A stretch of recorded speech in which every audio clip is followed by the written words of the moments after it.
In this video, we'll be taking a look at enjambment and end-stopped lines in poetry.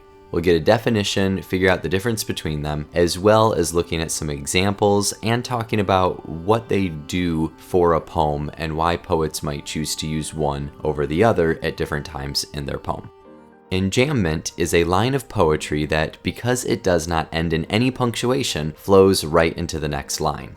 William Carlos Williams famously employed enjambment in many of his poems. Here we see in The Red Wheelbarrow, there is no punctuation at the end of the lines. In fact, there's no punctuation in the poem at all. So while there are some pauses at line breaks and stanza breaks, the poem pretty much flows from beginning to end without interruption. In the truly essential Poet's Glossary by Edward Hirsch, Hirsch explains that enjambment creates a dialectical motion of hesitation and flow. The lineation bids the reader to pause at the end of each line, even as the syntax pulls the reader forward. This creates a sensation of hovering expectation. In 1668, John Milton called enjambment the sense variously drawn out from one verse into another. And I love how Hirsch points out that you're kind of going in two different directions with enjambment. Because there's a line break, you're pausing, but because there's no punctuation, you're flowing forward because that's how we're used to reading. And it really is something kind of special to poetry that you don't see in prose.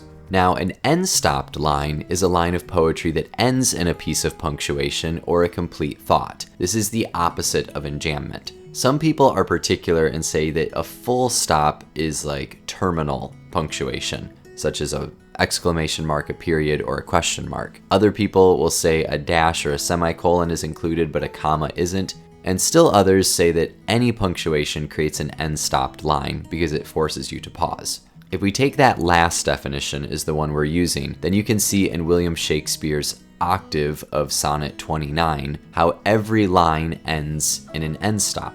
Returning back to Edward Hirsch here, he explains that an end-stopped line halts the movement of the verse and creates the sensation of a whole syntactical unit, which gives the line additional rhetorical weight and authority, a meaning unto itself. So you can study each and every one of these lines individually, whereas with enjambment, if you stopped at the line, you'd be stopping short. So to put all this together, let's take a look at a wonderful short little poem by William Wordsworth called She Dwelt Among the Untrodden Ways. This poem has a really great mixture of enjambed and end-stopped lines. You can see here how the pattern emerges, and if we take a look at the enjambed lines, you can hear the flow of one idea right into the next. She dwelt among the untrodden ways beside the springs of Dove. But then we hit an end stop, so there's a pause and we get a new idea, or at least a little pivot on the idea. A maid whom there were none to praise and very few to love. So again, we flow right in. And we have the rhyme alternating with this enjambed end-stopped lines. A violet by a mossy stone, half hidden from the eye. More information is given here. It's a violet by a mossy stone, but it's also half hidden from the eye. Fair as a star when only one is shining in the sky. So as you continue that thought, again we see the line turn a little bit here. Fair as a star when only one is shining in the sky. Now it's a lonely thought. And in the last stanza, we see the pattern break. So we've really been set up, even if we're not paying attention to it, our mind is picking up on the fact that there's these rhymes here and that we're going from an enjambed line to an end-stopped line. She lived unknown and few could know when Lucy ceased to be. That works with the pattern we're used to. But she is in her grave and oh, the difference to me.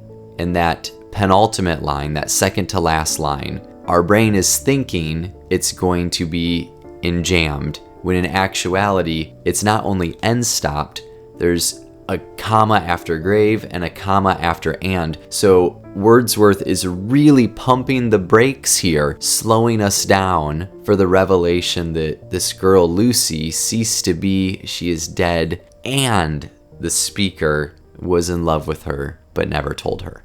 When used well, enjambment and end-stopped lines can help reinforce the meaning of the poem because of the music that they create.